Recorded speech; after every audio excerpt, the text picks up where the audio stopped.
Let's continue with Bodhisattva vows and basic prayers, but a bit differently than usually. This weekend we have done a decent amount of dynamic practices, and the immense gift from those practices is that it becomes completely obvious and clear that there is nothing to meditate on. Nothing to meditate on. Maybe you've had the experience that when the mind and energy and body really, when the basic state, basic nature is recognized with all three bodies, it becomes pointless to just sit in meditation. It becomes pointless to meditate. And ultimately it is exactly like that. This is why Mahasiddhas don't go on retreats. They teach retreats, but they don't go and practice themselves in a retreat, because they no longer have a need to do that. There's no longer nothing, no need for any type of practice, no need for meditating. The whole idea of practice and meditation has become irrelevant and is relevant from the perspective of our true nature.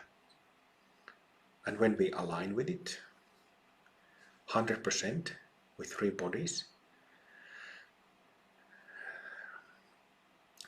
there is no purpose for practice and meditation anymore. But if we look at this from, which is really, really good to do, Bodhisattva vows. I vow to liberate all sentient beings. But what if we change perspective and see that all beings have already been liberated?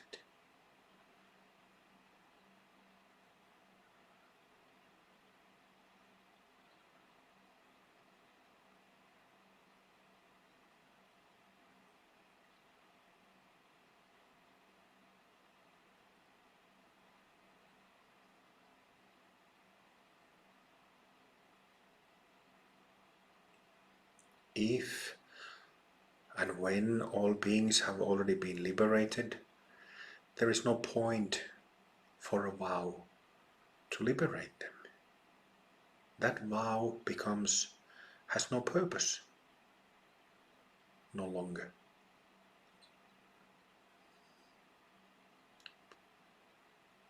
I vow to end all self-based confusion. But what if self-based confusion, delusion, doesn't exist anymore?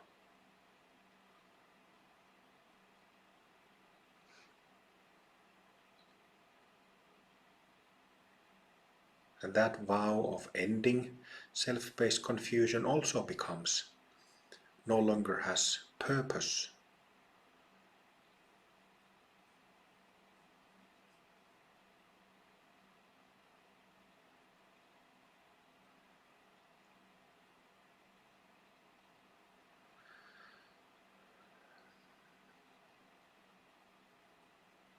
All beings liberated,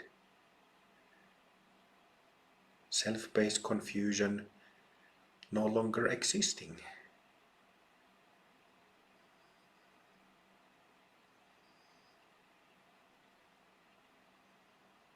And the vow to exercise the Dharma that frees, no longer need for exercising.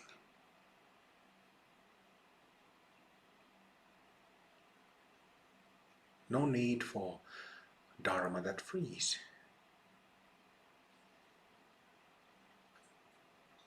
When there is nothing is arrested, no part of us is imprisoned anymore, then there is no need for something that frees, no need for Dharma in that sense.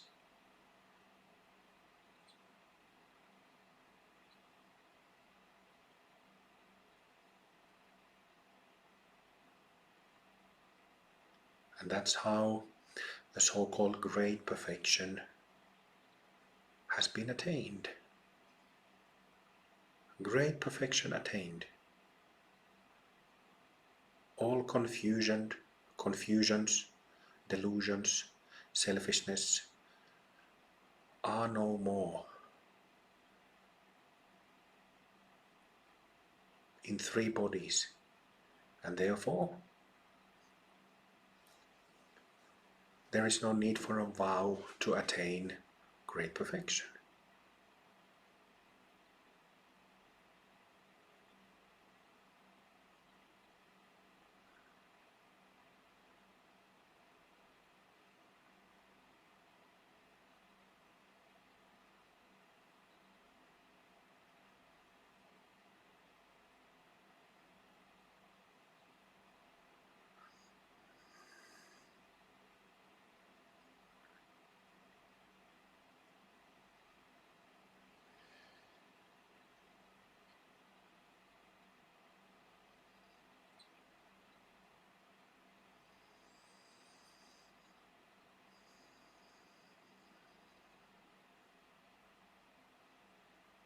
So no need for taking and retaking and reminding ourselves about Bodhisattvahood, Bodhisattva vows,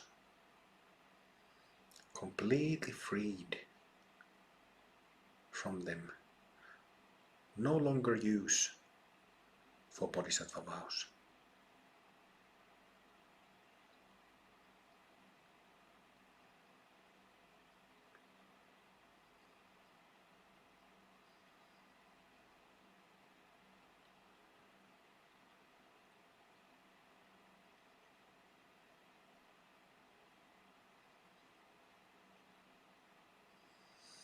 Similarly, no need for refuge. Threefold refuge, fourfold refuge, fivefold refuge.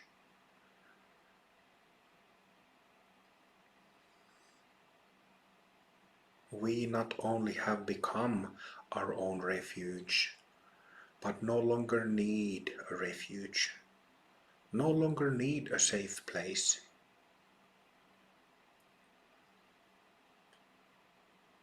Because we are no longer scared, no longer confused.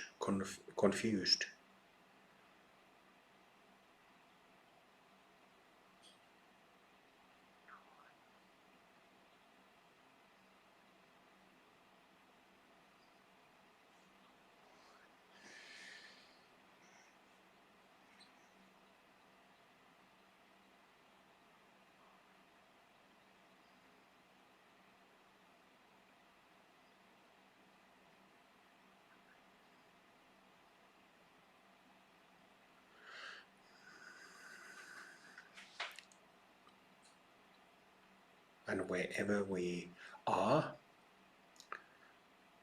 just like I used the analogy of a shadow and light, we no longer emit, no longer have shadows, and only radiate light. Only radiate pure energy, positive energy, wholesome energy, lacking nothing. In other words, just like the Absolute Refuge says, I am the Guru. But not to get carried away, not to misunderstand these foreign terms, Guru, Pure Land, Buddha, Dharma, Sangha. We simply are light. And wherever we go, it changes. Wherever we are, wherever we go, has an impact on the surroundings. Makes wherever we are a pure land.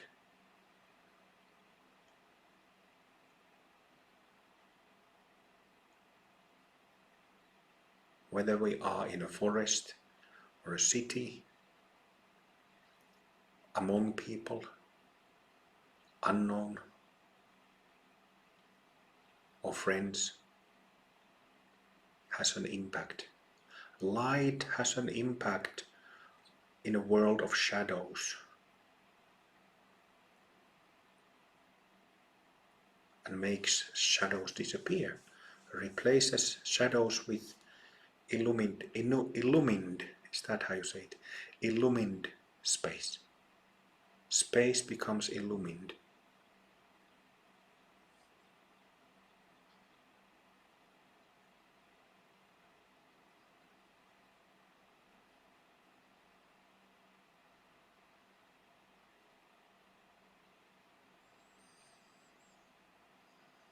Nothing more to awaken, nothing more to heal, nothing to perfect. No peace to be found, no restlessness to be found.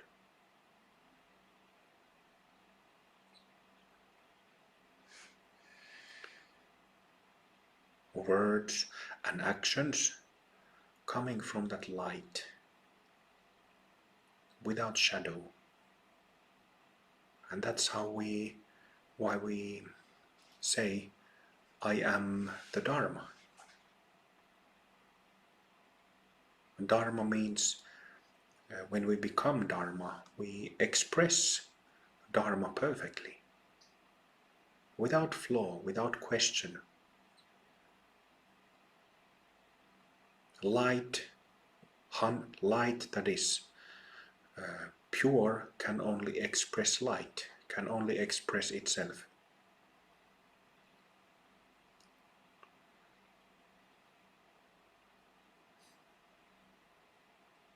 And that's how we also become the foundation of a Sangha.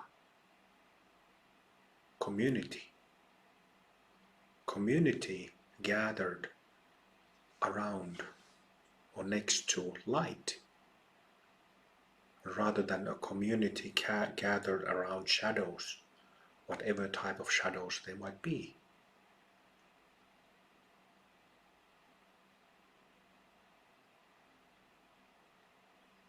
No more vows, no need. Beautiful as they are and complete and perfect as they are from relative perspective, no longer need. Vows fulfilled.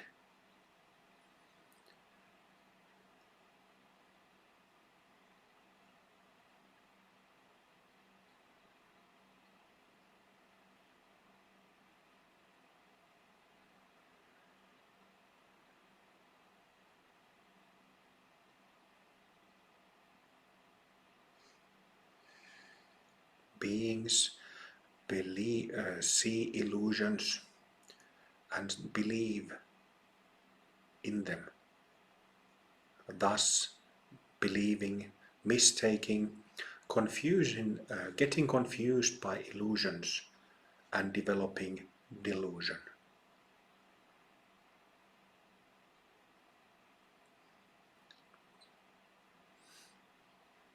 This is the case in many realms, including this one. Just because you can see with the perfect eyes of Dharma, of wisdom, of love,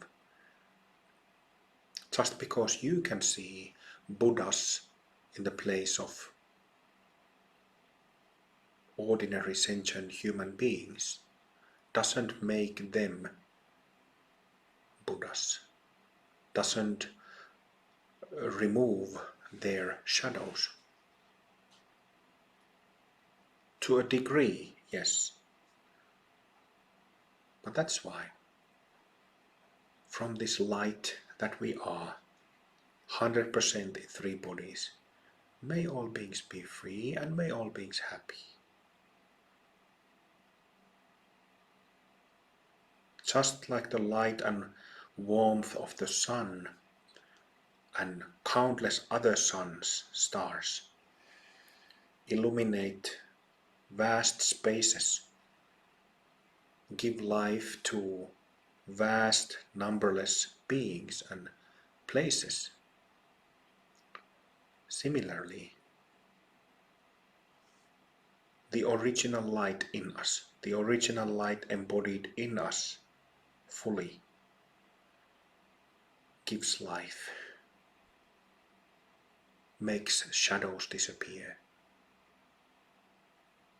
and expresses itself. May all beings be free. May all beings be happy.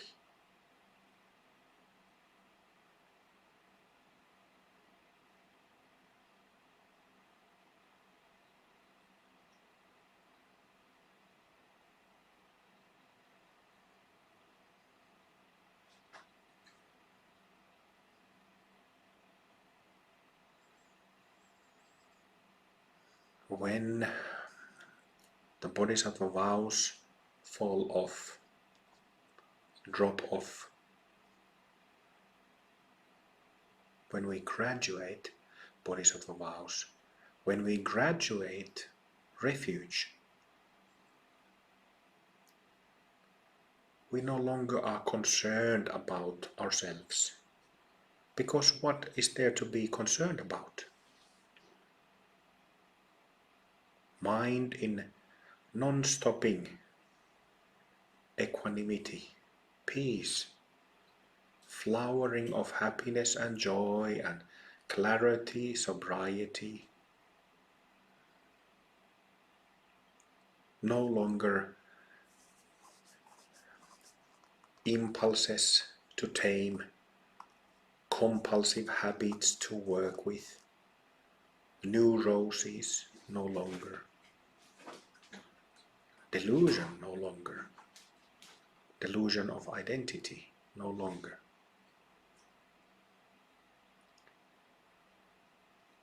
So then, just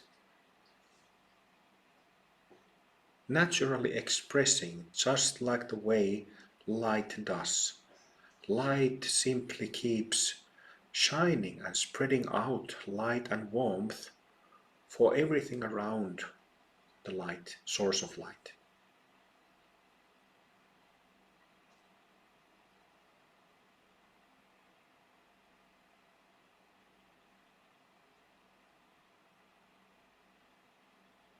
In this realm of humans, and humans who have become that light fully, the main purpose is to share that light with others and make people understand that there is an option for the shadows, which is light. It's that simple.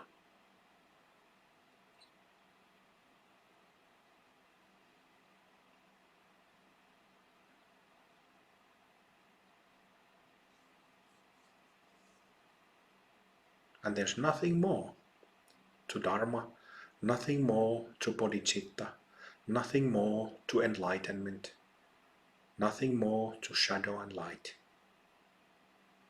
nothing more to love. Nothing fancier, nothing cooler. This is it.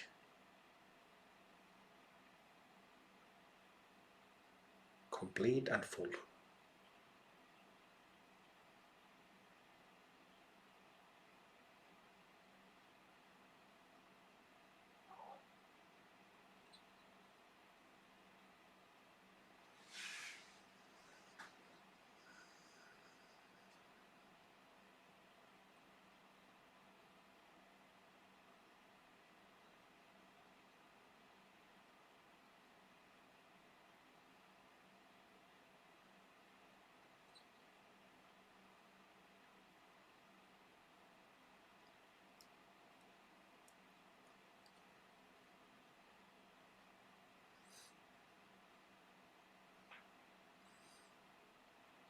is an immense blessing to have karma that draws people and sentient beings to different types of dharma, from simple mindfulness to different types of awakening teachings and so on,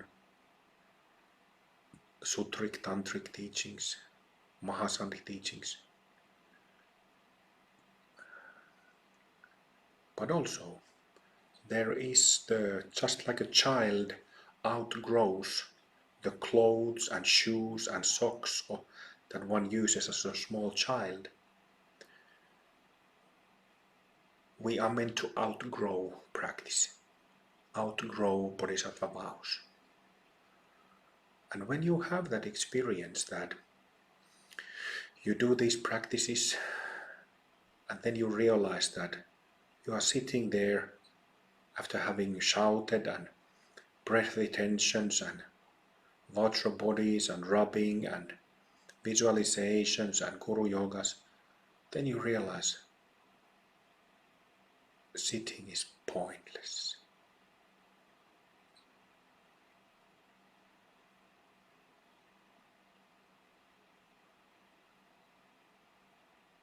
For a moment and incrementally, you come to see that, oh, this is pointless. But it is not a mind game.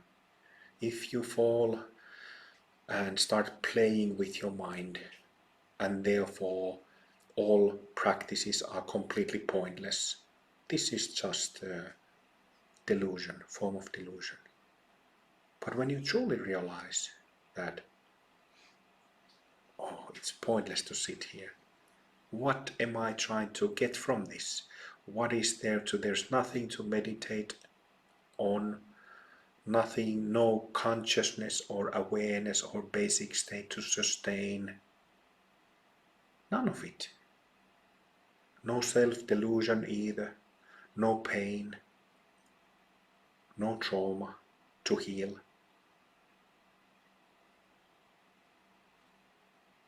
This is a solid sign that the end of the path is near.